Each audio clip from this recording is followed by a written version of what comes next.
Okay. Turimo turibuka ku nshuro ya 31.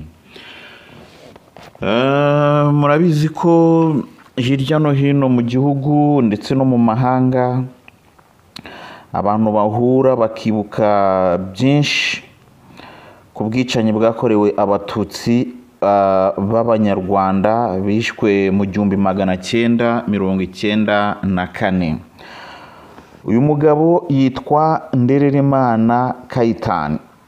Ndererimana Kayitani, uyu mugabo ureba kuri screen yawe yatanze ubuhamya avuga ibintu byinshi cyane. Ndaza kukubwira channel yaganiriye nayo kugira ngo ubashe kunyarukirayo urebe video yose niba utarabimenye. Mu by'ukuri ubuhamya yatanze bwagize icyo butanga, bwagize icyo bumarira abantu benshi, nubwo rimwe na rimwe bugira nabo bukura umutima kubera ko kumva ibintu nk'ibi ngibi yavuze nago bose babyakira kimwe, nago bose babasha kubyihanganira.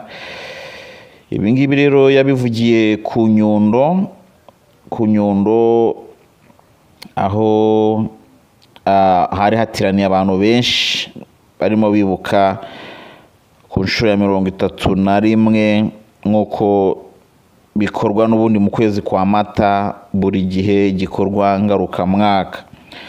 Uyu mugabo avuga ko akomoka ahahoze ari komine Gisenyi, ubu ni Rubavu, cyangwa se byarahujwe ni mu karere ka Rutsiro. Murabizi ko hagiye hahuzwa uduce na tumwe tukagenda duhura. Umurenge wa Kigeyo ni hakomoka uyu mugabo. Ndakubwira bimwe mu byo yavuze kugira ngo wumve ko yari umuntu ndetse unakomeye.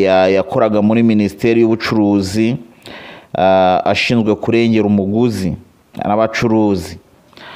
Umugabo nakubwiye ko yitwa Ndererimana Kayitani. Ako niko kazi yakoraga mbere ya Jenoside. Hanyuma akaba avuka hehe aho ngaho i Rutsiro. Ibyo yagiye asobanura rero, avuga bimwe mu bintu byagiye biranga ndetse itegurwa rya Jenoside. Yagarutse ku bintu byitwa indirimbo ababyeyi babo bajyaga baririmba. Avuga nk'indirimbo bajyaga baririmba bavuga bati ni mubice mubicariye, mu abatutsi mu batwike mu bamare.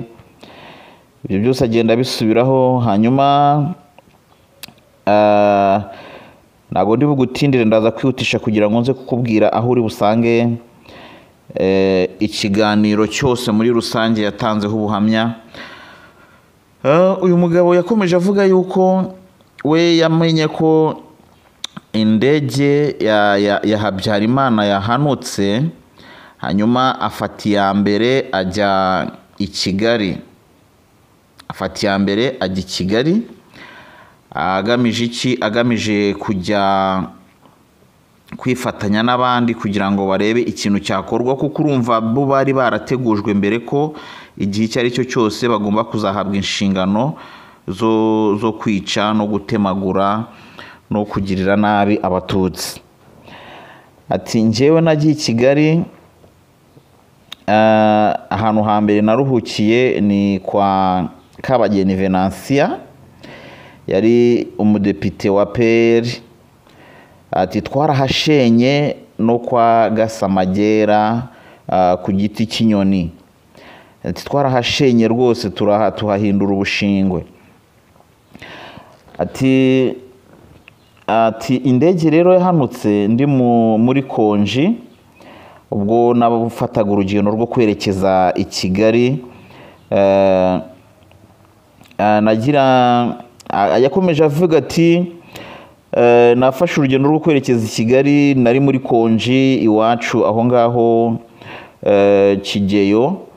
Hanyuma ndagenda ngeze i Kigali nifatanya n'abandi mu buryo bwo kugira ngo tubashe gushaka abitwaga ibyitso, abo bitaga ibyitso. Ati ibyitso twarabahize, bamwe turababona rwose turanabica. umunsi ku munsi niko twicaga. Ati ibintu bihora bingaruka mu mutwe rero, ati ni umupadiri twishe, tumwiciye aho ngaho twari twagiye umupadiri witwa Joseph, Padiri Joseph, twamugabyeho igitero, hanyuma tumwicana n'abana 7 bari bamuhungiyeho. Bari bavuye mu Bigogwe, bari baturutse mu Bigogwe. Uyu mugabo nakubwiye ko yitwa Ndererimana Kayitani, akaba ari umugororwa kugeza ubu ngubu, azira n'umujenosideri, mbivuge neza, yakoze jenoside, yishe Abatutsi, yishe Abanyarwanda, abaziza ubwoko bwabo, abaziza, urumva yari umuntu ukomeye, yarakoraga muri Minisiteri y'Ubucuruzi, yari umuntu wahoraga hafi cyane n'abari ku butegetsi icyo gihe, dore ko ariko bitwaga abategetsi. Arangije uyu mugabo yakomeje nanone asaba yuko mu buhamya yatanze, yavuze yuko Abanyarwanda abasaba imbabazi, ariko by'umwihariko agenda agaruka ku cyitwa ababyeyi aribo abagore babo, of course abagore abagoti nubwo dufunze, atari aba bagore bacu bari hanze aha ngaha bakagombye kuba aribo bantu ba mbere basaba imbabazi, kubera yuko barabizi ibyo twakoze. Ibyo bitenge twazanaga twabisahuye ahantu nibo babyambaraga, izo nyama twazanaga twishe inka z'abandi nibo baziryaga. Ati rero ababyeyi bakagombye kureka gushuka abana, ati kubera ko umwana araza akakubaza ati papa wafungiye iki, ni iki gitumye ufungwa uhera muri gereza? Umwana ukamusobanura ariko ugasanga ntabwo bihura n'ibyo nyina yamubwiye. Ugasanga wenda nyina yaramubwiye ati so ararengana, weho kubera ko wemeye gusaba imbabazi no kwakira agakiza, buriya muri gereza barakizwa cyane, barakizwa bakihana bakegera Imana.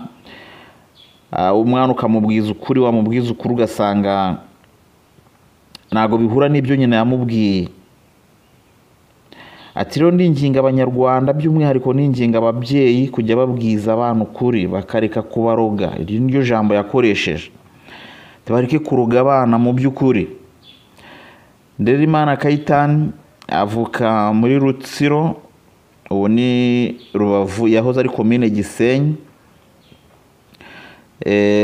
Akaba ari umujenosideri w'umugororwa ufungiye muri gereza tutabashije kumenya. Hanyuma ikiganiro cye muri rusange yagitanze twibuka ku nshuro ya 31. Akaba ari uwo nguwo ubona kuri screen yawe. Ushaka kukireba by'umwihariko kugira ngo cyumve neza cyose uko cyagenze, ubuhamya yatanze, washaka channel yitwa Kim TV Rwa, Kim TV Rwa, gutyo mbikubwiye, hanyuma ukabona ubuhamya bwe mu buryo burambuye. Iyi ni Firstborn TV show, twabarangiraga ndetse tubabwira amakuru amwe y'ubuhamya bwatanzwe muri iki gihe. Umugabo avuze ati nishe Abatutsi benshi, nanjye ubwanjye sinzi umubare wabo. Mana we, Mana itanga imbabazi, Imana ikiza, ifashe abantu yiciye kandi baho umutima wo gukomera. Umutima wo gukomera, kuko ntago biba byoroshye. Ni Imana yonyine ibigiramo uruhare kugira ngo bibashe gukuna. Ntago wabona umutima wo kubabarira utabicishije ku Mana mu by'ukuri. Mana idukomeze kandi ibakomeze muri iki gihe cyo kwibuka tuba turimo. Ntago biba byoroshye, by'umwihariko abantu bagenda bibuka byinshi ibivugwa, ariko nanone twibuke twiyubaka, twe guheranwa n'agahinda, twe guheranwa n'amateka mabi, ahubwo duharanire iterambere ndetse n'ubumwe n'ubwiyunge. Nitwa Mr. Tu muri aka kazi. Iyi ni Firstborn TV show. Ndabashimiye. Imana ibarinde kandi ibahe gukomera, ababuze ababo